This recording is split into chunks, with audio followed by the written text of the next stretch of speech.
What's up guys, it's me Jeremy. League of Legends has a ton of awesome history that often gets forgotten as the game continues on, and so I thought it'd be fun to take a look back at how League of Legends came to be as it is today. Let's get started.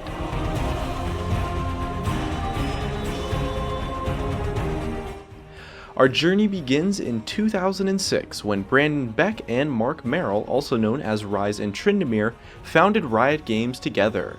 A short while after, they partnered with Steve Feek and Steve Meskin, also known as Ginsu and Pendragon, to cement the start of the team. In September 2006, production officially began on League of Legends, inspired by Defense of the Ancients, which was a popular mod for Warcraft 3, with the idea that the mod was so innovative and fun that it could create its own genre worthy of a full engine and enhanced features. In 2007 and 2008, production continued until finally on October 7th, League of Legends Clash of Fates was announced to the public. This was the first mention that we saw of the game publicly at the time, and it was initially announced with Clash of Fates in the title. Fast forward to 2009, and on February 21st, the closed Friends and Family alpha test of League of Legends began. Around this time, we also saw the first trailer for the game released to the public. On April 10th, the game exited the alpha stage and closed beta began. This is where the game started to truly develop, as 8 days later we saw the release of the first new champions, Singed and Zilean, who were added into the closed beta. On May 9th, the first ever version of the Summoner's Rift winter map became playable and was added to the custom game options. On October 10th, the store was added into the game. This was when we first saw Riot's free-to-play business model, and it eventually became a huge boon to the initial growth of the game when it competed with other pay-to-play titles of the same genre.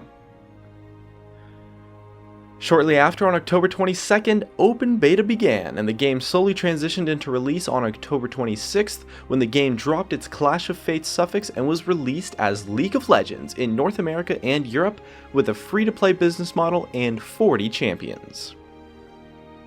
Heading into 2010, on March 29th, Twisted Treeline left its beta stages and was released into the game with a normal matchmaking queue.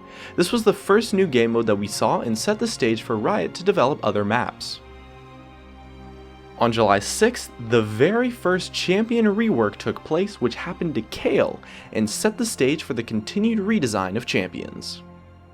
And on July 13th, 2010, Season 1 officially began, and a solo ranked, 3v3 pre-made, and 5v5 pre-made ranked queues were added into the game, with the new draft mode being added and implemented into all ranked queues. The game used an ELO-based rating system to match players against each other and record ranks across the board. On the same day, the All Random mode was added to custom games, and a community formed around playing All Random All Mid on Summoner's Rift as a much more casual way to experience the game. Also on July 13th, the Journal of Justice began periodic publications. This web newspaper served as a way to showcase the lore and story behind League of Legends in a way that was built into the client to be easily accessible. On October 19th, the first Autumn or Harrowing Summoner's Rift map was added into the game, marking the second official Summoner's Rift map skin that was implemented. Now moving into the year 2011, on February 16th, Co-op vs AI was added into the game as a matchmaking queue and greatly improved the game's new player experience. Later on May 23rd, the Tribunal was added into the game, a system where players could discipline others who received multiple reports at the benefit of being rewarded with some IP and sweet justice. And on June 17th, the first ever World Championship was played in Sweden and was won by Fnatic over Against All Authority, who at the time had the roster of Expeke top, Shushei mid, Cyanide jungle, and Lamia and Melisande bottom. The tournament defined the current meta that we still see today in terms of the lane setups of top, mid, jungle, AD carry, and support. On September 26th, Dominion was added into the game. This marked the third map produced for League of Legends. It was initially met with a lot of hype and promise of fast-paced, exciting matches, but the balance and pacing of the game proved to be lackluster, and Dominion quickly lost its hype and eventually became all but forgotten on the competitive radar. In November of 2011, Riot announced that League of Legends had hit 11.5 million active monthly players across the world. This marked the first milestone of many of League's explosion into the gaming world, and the game became increasingly popular as the MOBA genre flourished. On November 15th, Season 2 officially began and launched with a major update involving new masteries and a complete overhaul to summoner spells. This was the first of many major updates that took place at the beginning of a season, and eventually would lead to the trend of massive changes taking place in every preseason. Heading into the year 2012, on January 17th, Colorblind mode was added into the game, an awesome feature that at the time many had thought was long overdue, and finally allowed most colorblind people to play the game effectively. As well, on the same day, the dodge stat was finally removed from the game. Dodge had been a big part of notable items such as Phantom Dancer and Ninja Tabi, but the stat was considered a bit too RNG based and unhealthy for the game. On May 1st, the official Spectator mode was added into the game as well. Before Spectator mode launched, the Spectate feature was located in a summoner spell called Observer that would clear the fog of war from the entire map, and you would form a custom game of 6 players on each team, which was only possible from the Riot-based game client, and you would have one observer on each team in the game who would use the summoner spell and be able to spectate the game that way by removing the fog of war. It was an interesting situation, as many times the people playing the observer would impact the game accidentally by picking a champion with a global passive or dying to something like a Karthus ultimate, and it was happily replaced by the Spectator mode. On May 23rd, Summoner's Rift received its first graphical update. It consisted mostly of minor tweaks, but at the time it was a very nice change and made the game look much better. A month later, on June 29th, Pulsefire Ezreal, the first ultimate skin ever, was released into the game. The skin had been hyped up with teasers and hints for about 4 months, and was unlike any skin the game had ever seen at the time, and showed what was really possible to add to a champion in just a skin. On July 7th, the 100th champion, Jace, was added into the game. League of Legends initially launched with 40 champions, but in Season 1 and especially in early Season 2, Riot put a ton of focus on producing new champions, and was putting out as many as 2 champions every month quite consistently, and eventually Jace was released as the milestone 100th champion in League of Legends. On September 12th, the Diamond tier was added into the ranked system. Previously, the highest tier possible had just been Platinum, but the player base had become large enough to where the highest ELO rating was a long ways above what it took to actually get Platinum, so the Diamond tier at 2200 ELO was added into the game.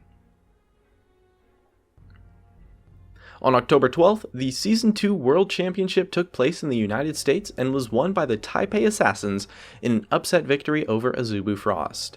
The roster of Stanley Top, Toys Mid, Lil Balls Jungle, Bebe AD Carry, and Mistake on support beat out the competition for the $1 million prize, which at the time was one of the biggest prize pool esports had ever seen. Later on October 25th, the Twisted Tree line received a full relaunch and update in an attempt to change the dynamics and game flow of the map. It was exciting at first, but would eventually prove to be fairly uncompetitive despite Riot's best attempts.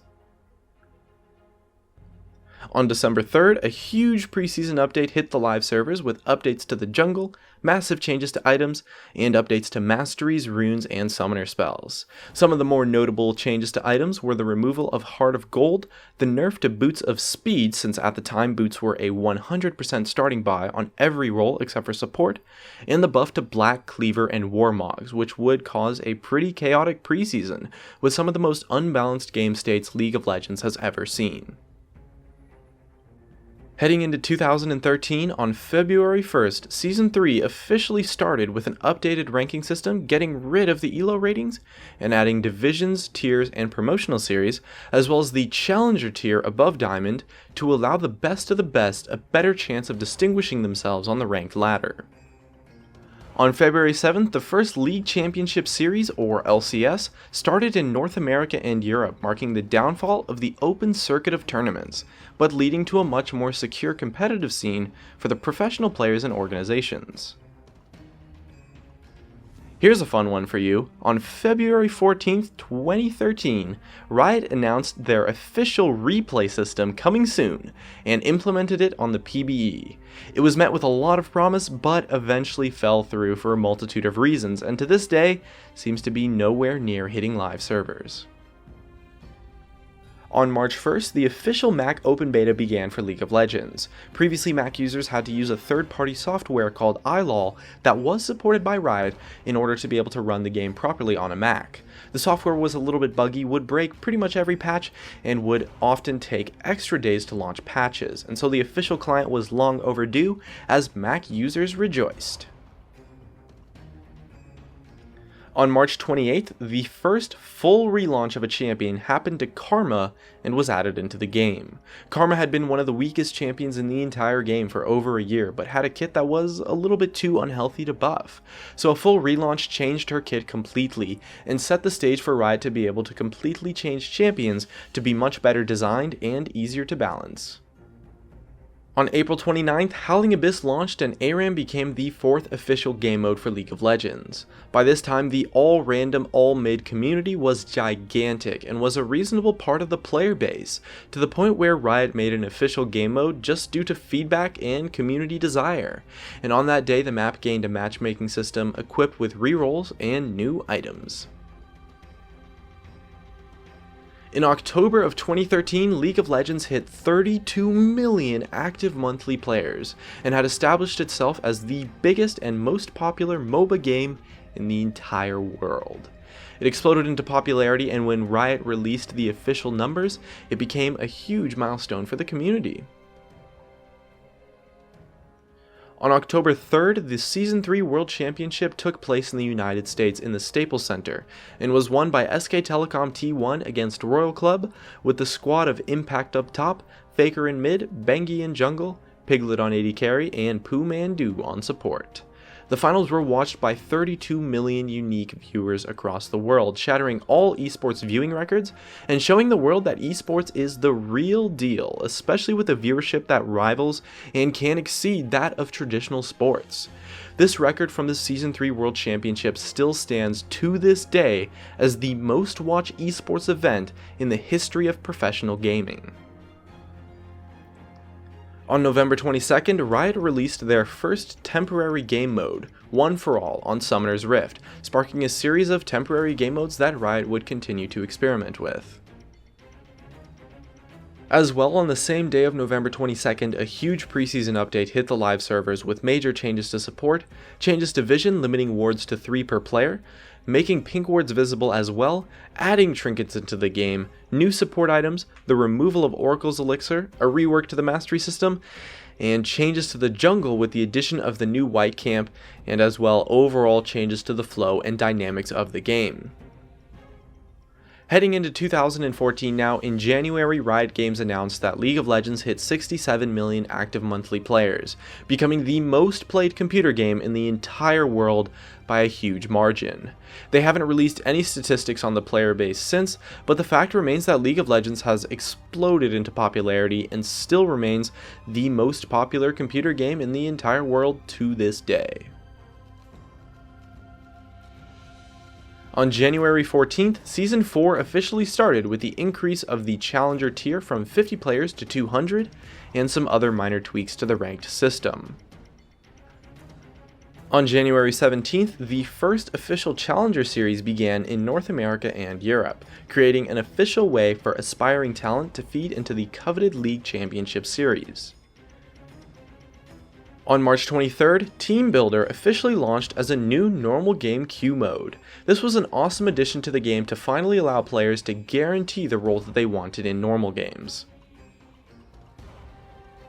On April 1st, the Ultra Rapid Fire featured game mode was added in for 2 weeks and was met by huge praise from the community as an awesome, chaotic, and fun new take on League of Legends that was much more than most had expected from the featured game modes. On August 27th, Master Tier was added into the ranked system, removing LP clumping at Diamond 1 and creating a much better system for feeding into the Challenger ranked tier. On October 19th, the Season 4 World Championship took place in South Korea and was won by Samsung Galaxy White over Starhorn Royal Club, with a roster of Looper up top, Dandy in the jungle, Pawn at mid, Imp on AD carry, and Mata on support. On November 5th, the second and more recent Summoner's Rift full visual update entered open beta and was finally added into the game. On November 20th, a huge preseason patch hit live servers with changes to the Jungle, Dragon, and Baron, and the addition of the Rift Scuttler, and huge changes to items, most notably the jungle items that affected the Smite Summoner spell, as well as a bunch of other minor tweaks and changes. Moving into 2015, on January 21st, Season 5 Ranked officially began, marking another ranked reset for the ladder. On June 22nd, a new heads-up display was added into the game, and after a few tweaks, resulted in a fairly sleek HUD that we now have in the game today.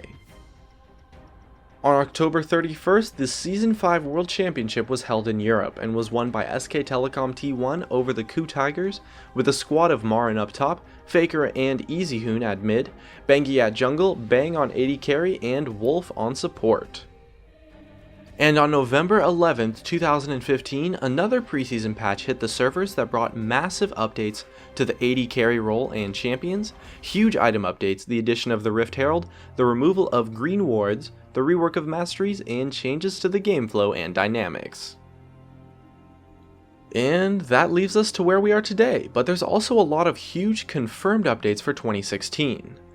Although it's not 2016 at the time of making this video, we know for sure that in 2016, a new client will be added into the game to replace the long outdated Adobe Air client that we have now.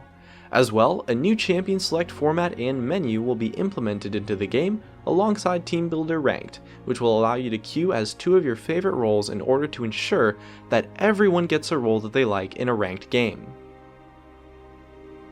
Dynamic queues will also be added to the ranked ladder, allowing you to queue with a full team of 5 on the individual ranked system. And lastly, the Hex Tech crafting system will launch, significantly improving the champion mastery system and giving players a bunch of random rewards for playing on their favorite champions.